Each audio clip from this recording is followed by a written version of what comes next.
Awesome, thank you. Hi, Christina, how are you going? Good, how are you? I'm really, really well. Welcome to Melbourne. Thank you. The So, sun's out. yeah, so tell us a little bit about how you feel about coming across here to Melbourne for Metro Comic Con, one of the biggest conventions we have here in Australia. I feel very, very lucky. When I landed at 5:30 a.m. this morning, I suddenly hit me. I was like, oh my gosh, I'm in Australia. And I was talking to Ethan earlier, and I was like, when I was a kid, my mum used to say, down under. It's the other side of the world. And in my head as a kid, I'd imagined that somehow Australia was underneath us, like under the ground, down under.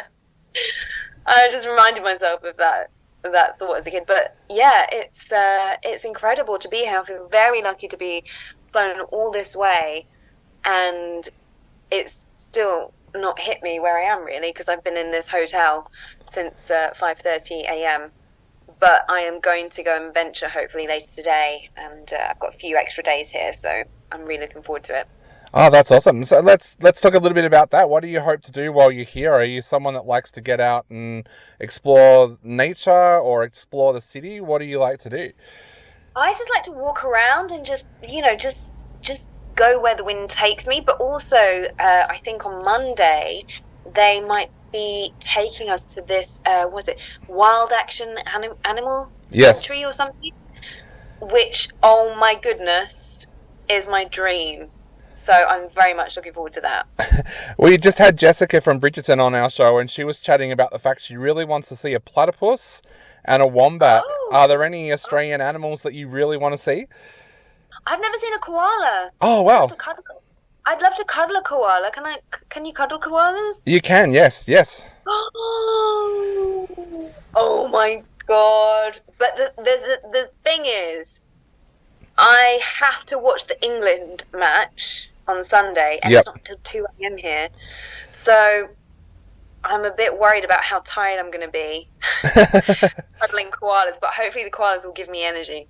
Definitely. So tell us a little bit about these conventions. How do you find coming to conventions like this? Because, of course, going into the Star Trek world, it was inevitable that you were going to have to start doing conventions. How have you found that experience doing conventions?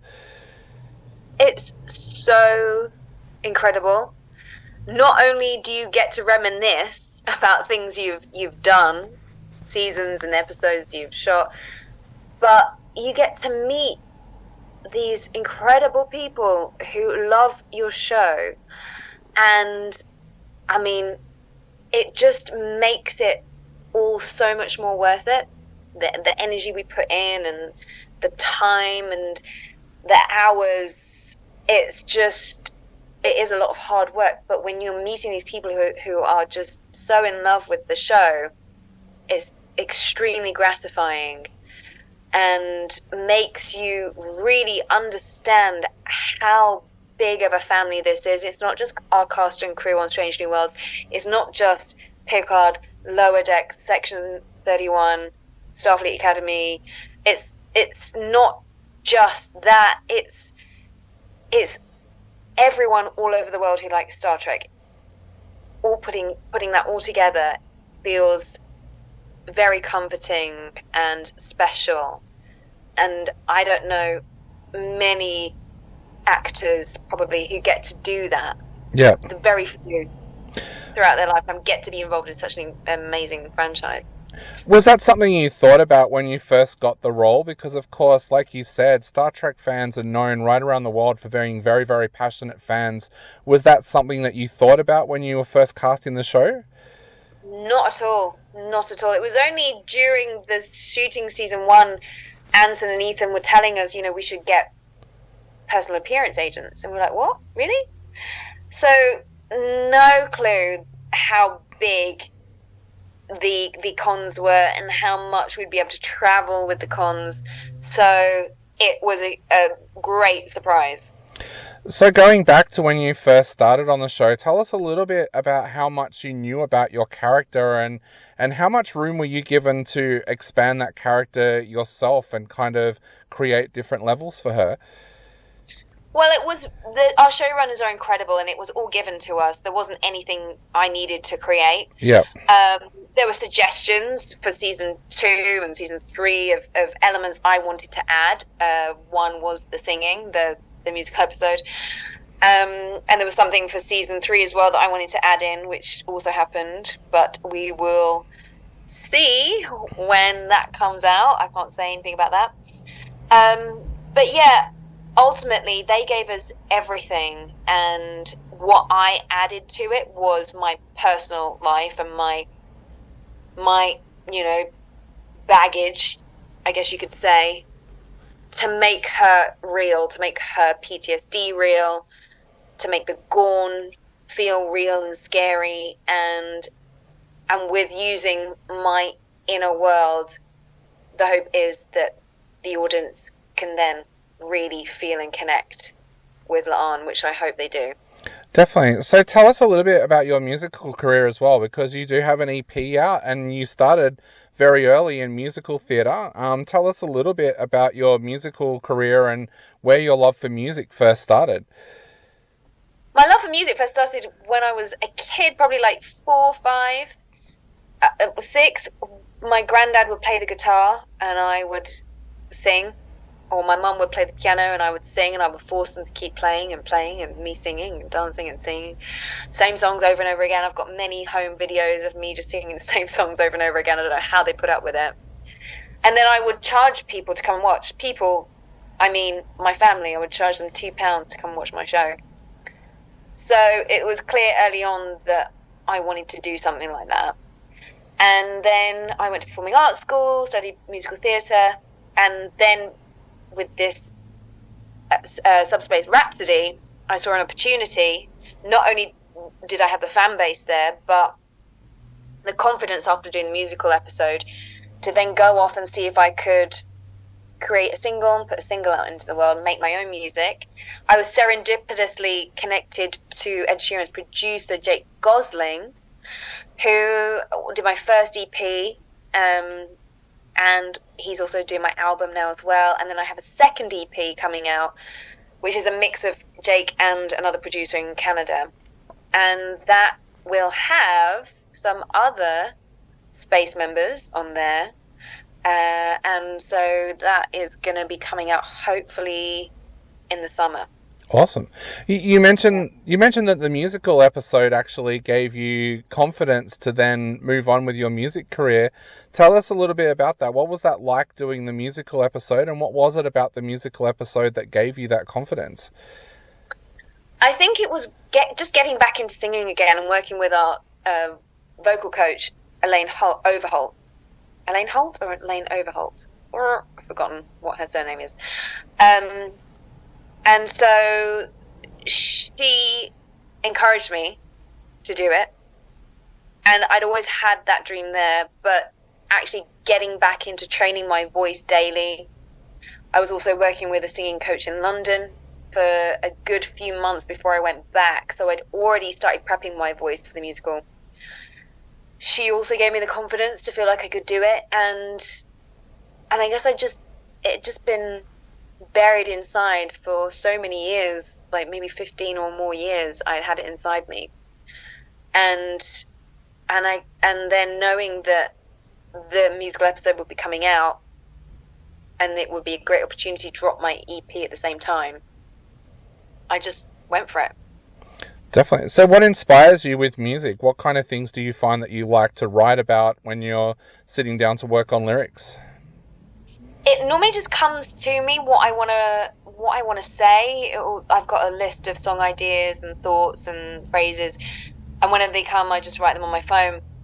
But my one rule with my singing is it has to be authentic. It has to be real. It has to be from my heart. It has to be about me. Yeah. So everything I sing about is something I've been through or felt, and yeah, I'm sticking to that.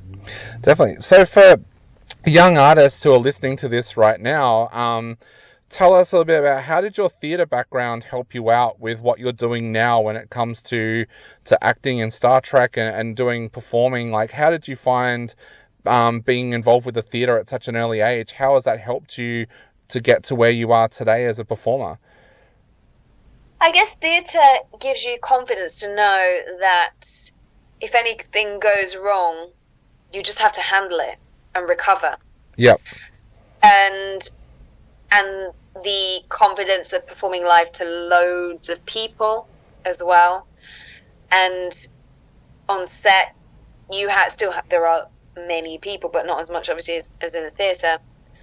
So it prepared me confidence-wise, knowing I can recover if I forget a line. But it is different though with film, because you can do as many takes as you need. Yep. If you get it wrong, but there's not a lot of time, so you kind of do need to nail it the first couple of times. But yeah, I would say the confidence to trust that it's all within me. Definitely. Now, my co-host Harley would kill me if I didn't ask you this question. What was it like working on Doctor Who? He is an absolutely huge Doctor Who fan. He's also an actor, and he dreams of being on Doctor Who one day. So how did you find your experience working on Doctor Who? Amazing. They all welcomed me, made me feel like part of the family. It was quite an ensemble episode, that episode. And Matt and Karen were super lovely. And it was just my first real sci-fi job. And seeing the aliens, the prosthetics for the first time was mind-blowing. Working with Peter Hoare, who was the director, who then has gone on to do incredible things like Umbrella Academy. So, yeah, it was all round an incredible job. And still now, I get many people coming to me at cons remembering Lorna Bucket, and I had no idea that she would be such a dear character to the fan base. Definitely. Now, I know we're running out of time very, very quickly, but I wanted to ask about your writing and producing as well. That's something that you've got a great love for. Is there a project that we might be able to see soon that's coming from you, from your writing and producing? Hopefully. I do have a project in the works which has been in development I have a TV series in development. It's been in development now for 4 years. We just found, hopefully, somebody to come onto the team to co-write with me and kind of show run. So I'm hoping it will go to the next stages very soon, but I'm very hesitant to talk about it because I thought it would be a lot quicker than it has been. And now I understand when people say, oh, it took 6 years, it took 10 years. It really does take a long time, and you have to find the right people. But the show is essentially my family story. Oh, wow. Yeah. So there's going to be a lot of Southeast Asian characters. It's going to be set in London.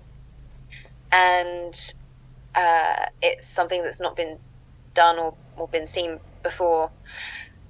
And I will be producing and writing and starring in it. So, fingers crossed if it all goes to plan. But who knows? It may never see the light of day. May never happen. Definitely. I share that pain. I'm in pre-production limbo at the moment as well with the project, so I know exactly what it's like. But to finish off, what would you like to say to people out there who are thinking about heading along to Metro Comic Con this weekend to come up and meet you? What would you like to say to them? I would say to them, if you come, I will make sure that you have fun. Come have a photo with me and we will dance, because I love dancing. And I love dancing with the fans. And if you do decide to come, it will be very special. I'll make sure.